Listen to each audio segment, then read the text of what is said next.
Good morning, everybody. Happy Friday. Friday Focus. Here we go again. 12th of February. My goodness. My God, it's cold today. But it's still rather beautiful, isn't it? And it's not raining, which is blissful as far as I'm concerned anyhow. So how have you all been this week? It's been a weird week, hasn't it, this week? I think it's been very, very odd. I'm not quite sure even why it's been odd, but it certainly has. So today we are going to talk about busting 7 myths about revenue, profitability and business growth. I don't know why my computer decided to do that, but it did. If you are watching this either live or replay, please say hi in the comments. It'd be lovely to see you. As you can see, scrolling along the bottom here is the link to my challenge that starts on the 22nd of February, and it's going to be really fun. It's going to be really exciting. 5 days to instant profit challenge. It is going to change how you think about profit in your business and how you start to use profit in your business and how you can use it to really, really start taking what you deserve in your business. But anyhow, let's talk about busting the 7 myths, shall we? So many entrepreneurs, I can't even speak this morning, sorry. So many entrepreneurs have asked me what is more important, revenue or profit? What do you think? Do you think it's revenue or do you think it's profit? And why? I'd love to know. Increasing revenue signals that your customers are buying more, and that is great. That's fabulous, as long as you're making a profit on what you're selling. So just increasing your revenue is not going to make the bottom line better. It can't make the bottom line better, because if you just increase your revenue, then you probably are going to have to increase all of your processes, your systems, your staff, your freelancers, your VAs, your everything else, because you are going to have more work to do. So therefore, that is actually not going to increase your profit at all. So what can you do?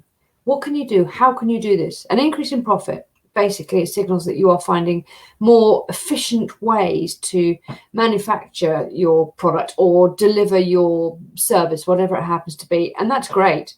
But if you want to win at the game of any sort of business, you need both. Okay. So here are some myths about revenue, profitability, and business growth. Myth 1.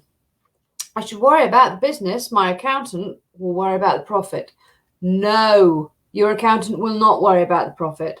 Many CEOs, as they say, have no idea how profitable their businesses are. If you ask them, what is your net profit? Quite a lot of them won't know. They'll know what their revenue is. They'll know what their turnover is, etc. But they will not know what their profitability is. Even weeks after their end of year accounts have been done and dusted.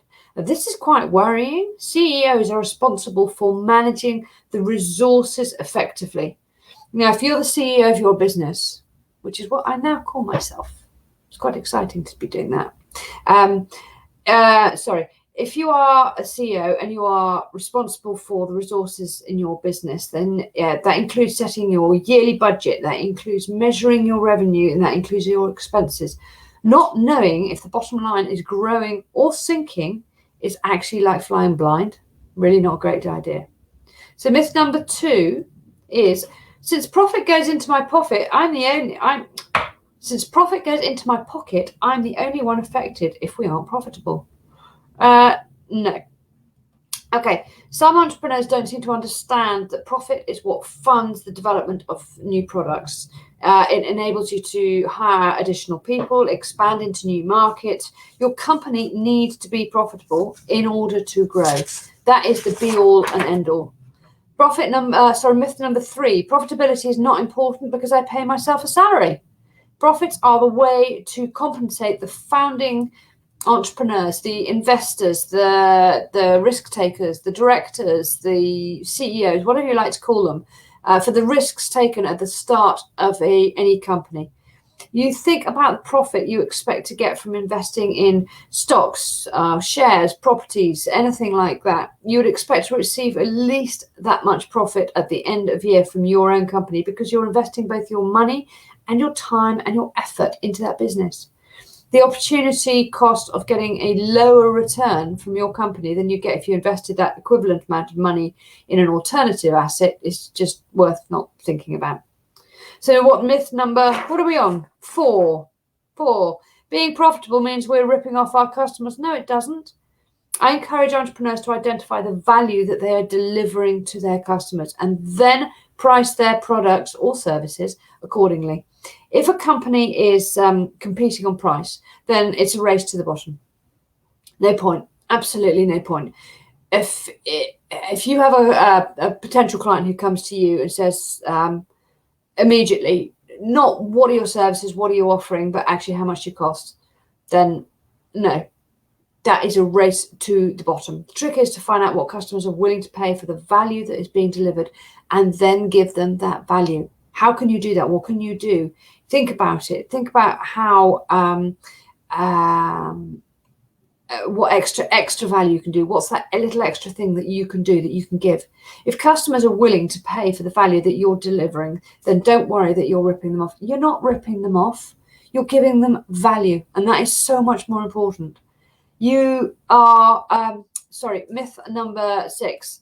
You're operating at industry norms. I recently spoke to a CEO. She's only just started calling herself CEO as well. And she's in the, let's call it the home improvement sector. And she had, to price her goods, she was doing cost plus 5% and services, for her goods and her services, because she does both products and services. And she's done that for the last 8-9 years, nearly 10 years, actually. And she was astonished to find that similar companies within her industry were generating at a 20 to 30% profit. So look at what everybody else is doing. See what everybody else is. Don't necessarily go in competition, go in collaboration if you can, if there's any way that you can. But if you can possibly do this, then it's really, really important to look at those margins and don't think that you're operating within the industry norms, as we call it. Myth number 6, believing that there is one silver bullet to profitability. There is not. Small changes in price and number of sales coupled with small changes in the cost of your goods sold and your operating costs can impact your bottom line in between 10 and 30%. Somebody was saying to me yesterday, Carrie Lindeen actually was saying to me yesterday that her new saying, and I'm not going to take it over, but I love it, is incremental momentum. And that is so important. There are so many people out there at the moment saying, okay, you can do this, this, this, and this, and you're going to get a 6-figure business and you're going to get da-da-da-da-da. That's all very well and good. If you have a 6-figure turnover, then that's absolutely fabulous. But what is your profit? And this is what is absolutely key. If you grow so damn fast that all of your other expenses grow with you, you're not going to have any more profit. What's the point? You're not going to take any more home. Yes, you're going to take more, have more turnover. That's wonderful. But if you don't have any more profit, you don't take any more home. If you don't take any more home, you don't get to live the lifestyle that you want. And that is where I come in. That is where I try to help my clients get the lifestyle they want. I ask them, what is the lifestyle that you want? What are you looking for? How many holidays do you want to do a year? What sort of car do you want to drive? What do you want to do for your children? What sort of house do you want to live in? Where do you want to live? So that they've got a clue of what that is that they're actually aiming for. As I say, turnover is wonderful and it is absolutely key to growing your profits, but you've got to think about how you can grow your profits. And the number 7 myth, and this is probably one of the most popular ones, is you can't grow your company and be profitable. Yes, you can. For those who've gone past the startup phase, one of the top issues that keeps them awake at night is profitability. Once they understand their figures, raising prices, selling more is not that difficult. They can work out how to do that. There are always ways of doing that. But doing what's needed to be more profitable requires that you have a plan, a budget, and then you measure, and then you communicate where you are and what lies ahead. Once you've done all of that, then you will start to be more profitable. Profit is the answer. This is what is going to make your lifestyle business, your lifestyle, what you want it to be. It's true that they say that, what do they say? That growth is a hungry beast, but profit is one way to feed growth. And it is so, so true. So what I'd like any of you to do, please, anybody who is watching this, just make a comment for a start. That would be lovely. If you want to come and join my challenge, come along and use the link here, hettyverniaccounting.co.uk/5-days-to instant profit challenge. And come and join and see how actually simple it really is to grow your profit. But you've got to start at the bottom, you've got to have a plan, and then you've got to measure it, and then you've got to work out exactly what you're doing. Hey, Nina, hi, how are you doing? How's your business? How's everything going for you? Please come along and join the challenge. It's going to be really good fun. It's only 5 days, starting on the 22nd of February. There are going to be, if anyone who signs up early will get what we call the little linky videos at the beginning, just to give you a bit of a taster of what it's all about. And there'll be bonuses, there'll be prizes, there'll be all sorts of exciting things. And it'll probably take you about 15 to 20 minutes of your day.